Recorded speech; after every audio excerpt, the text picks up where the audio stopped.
गर्मियों की छुट्टियों में आरव और मीरा अपने नानी के गांव आते हैं।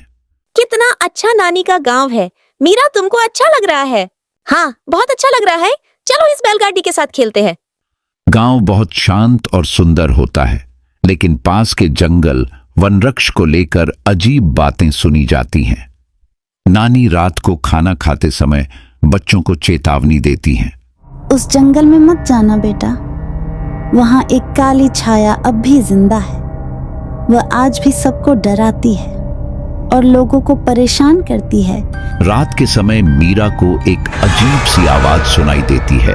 वो खींची चली जाती है जंगल की ओर और अचानक गायब हो जाती है। आरव को जब एहसास होता है, वो लालटेन लेकर मीरा को ढूंढने निकलता है। आरव पहली बार उस डरावने जंगल में प्रवेश करता है। वहां अजीब सी रोशनी, सरसराहट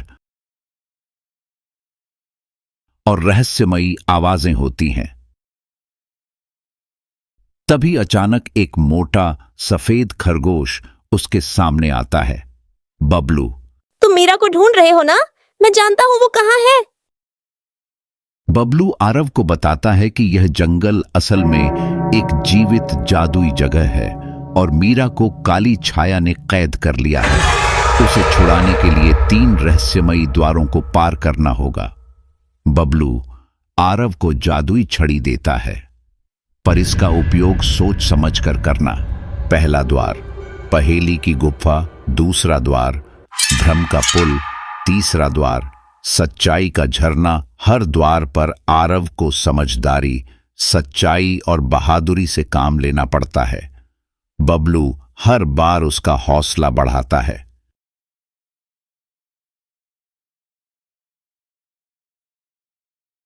आखिरकार वे मीरा को एक काली झील के पास पाते हैं। वो बेहोश है। आरव और बबलू उसे उठाते हैं। तभी आती है काली छाया। उसका डरावना रूप, चमकती लाल आंखें और अंधेरा चारों ओर फैलने लगता है। अचानक जंगल में एक उजाला फैलता है। नानी प्रकट होती है।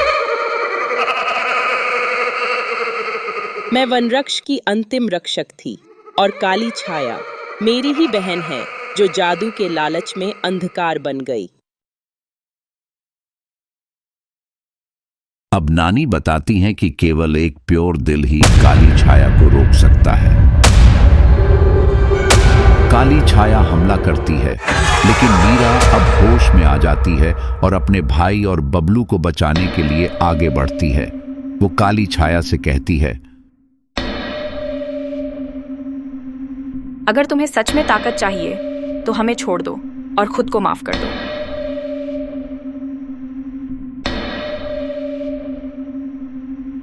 उसके सच्चे दिल से काली छाया कमजोर पड़ती है। आरव, मीरा, बबलू और नानी मिलकर अंतिम मंत्र बोलते हैं और काली छाया शुद्ध होकर एक सफेद चमकदार रूह में बदल जाती है और आकाश में विलीन हो जाती है। अब जंगल दोबारा हरा भरा हो जाता है। पशु पक्षी लौट आते हैं। बबलू कहता है, अब यह जंगल बच्चों का दोस्त बन चुका है। गांव में सब खुश होते हैं।